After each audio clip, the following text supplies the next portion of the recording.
guys, magandang tanghali. So hindi tayo makakuha ng live video rito guys dahil gawa ng walang internet dito sa lugar na to. Yung SPC dito wala, may na at yung Virgin Mobile ganoon din at may load sa Virgin Mobile, hindi naman siya maka connect sa internet. So ito na lang tayo guys, magpo-cover na lang tayo ng video. Ito tayo ngayon sa Banitamin. So ito yung Banitamin guys, ito lugar na to. Malapit na rin to sa Riyadh. Siguro mga 150 km Riyadh na rin yung ano. So malapit na guys. Kaya dito tayo nakakuha ulit ng video. So i-ano na lang natin, i-upload na lang natin sa Facebook mamayang paglagpas natin dito pagka may internet na tayo. So mahirap ditong kumuha ng signal ng internet, kaya tayo mag video na lang. So ayan yung ano nila dito, yung runabout. Ito guys, ayan, yan nakikita natin na yan. Yan yung pinaka runabout nila dito pangalawa dito sa Banitamin. Malapit na to sa Riyadh, itong lugar na to. Sunod na bayan nito, pwede na tayong kumaliwa na papuntang Alcat. Sa hindi ko lang matandaan yung lugar ng bayan na yun. So ayan yung ano nila guys dito, monumento dito sa gitna ng ayan. O dito tayo guys sa Banitamin dito sa malapit na sa Riyadh. So parang south na rin ng Riyadh to guys, itong ano to. Ayan yung ano, pupunta na natin yung ano, kalsada. Itong pinakabayan ng Banitamin. So nandun tayo sa dulo guys ito. Medyo mabagal lang ang takbuhan dito, kaya tayo alalay lang. So sa mga bayan ganito 50 ang takbuhan yung city ng Saudi.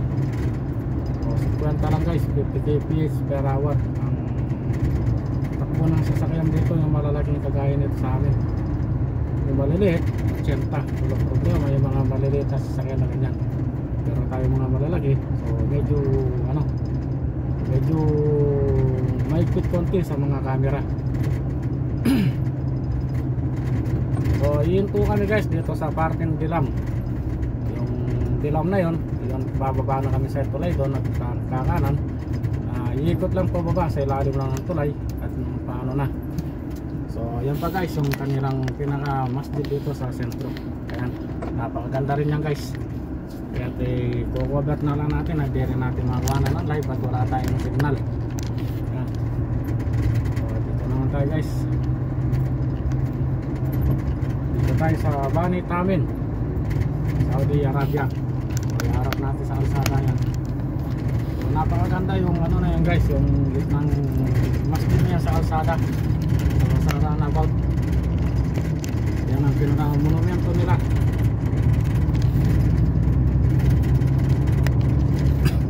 So itong ating video na to guys, hindi naman natin ito paabahin at i-extend na natin ng konti. At paglagpas natin dito sa Banitamin na to, ano na tayo, puputulin natin itong ating video na to. I-upload na lang natin pagdating natin sa Riyadh. Mga 150 km Riyadh na. Paglagpas lang natin dito sa bahay na to at puputulin na tayo natin dito sa Banitamin.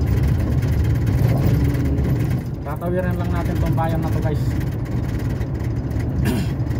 At i-upload na lang natin sa ating FB account para ito'y makikita nyo naman kung ano itsura dito sa Banitamin.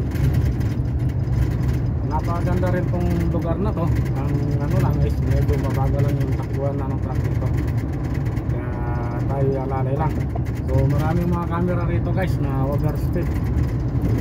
Mahirap na makakuha na tayo ng overspeeding dahil gawa ng napakamahal ng violation dito sa parking Saudi Arabia na to, itong bansa ng Saudi. Ayan yan, kwenta lang guys, ayan ang camera na isa sa ilalim, overspeeding yan, yung box ayan. So hindi lang natin gaano maintuan dahil gawa ng bawal may mga police din dito sa mga runabout dito. So ito namang isang runabout nila rito, itong ano, yung monumento nila parang diamond guys, yung ano. So ito dito tayo sa King Faisal. Ito yung pinaka huling runabout nila rito. Ayan yung abutan natin yan, kukuha na natin at makikita nyo dito sa banit namin. So hindi naman gaano maikpit yung mga police dito dahil gawa ng mga camera operator dito guys. Ayan yung ano nila, yun ang pinaka-rumble nila dito sa may tapat na munisipyo. So meron ding munisipyo dito guys, hindi lang barangay hall o ano. Ayan guys. So ayan ang runabout nila, dito yung pinaka-sentro ng banit namin. Ayan, di rin natin makuha na medyo matagal-tagal dahil alam nyo na may bit nga dito at napakasela yung mga camera. Ayan, iiwasan natin para hindi tayo ma-violation.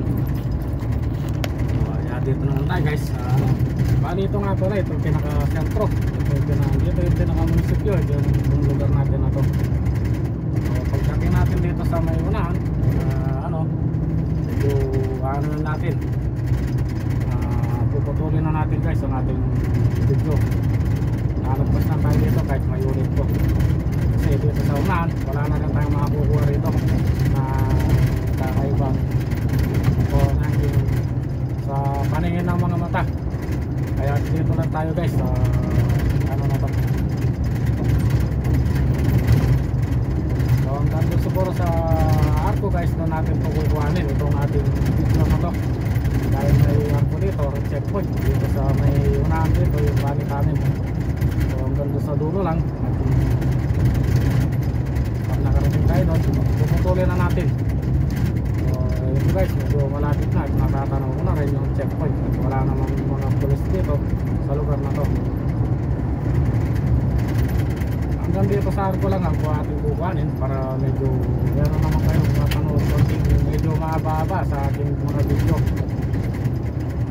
Ito guys, itong ano na to, checkpoint na to, itong ating naabutan. So sana walang pulis para hindi tayo masita at magtuloy-tuloy ang ating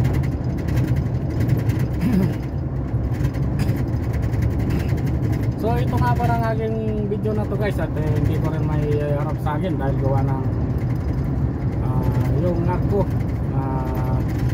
naabutan natin na to paglagpas natin dito dahil gawa ng video to, hindi to live. So medyo mahabang konti o maiksi itong ano. So ayan na guys, itong arko ng banit namin. At dito sa susunod dito, ito yung dilam. So ayan na guys, pagdating natin dito sa ano na to, puputulin na natin paglagpas lang natin ang arko. So kahit pa paano guys, ingat-ingat na lang tayo lagi, at lagi lalo na yung mga kasama natin sa kalsada. So hanggang dito na lang guys, ingat-ingat.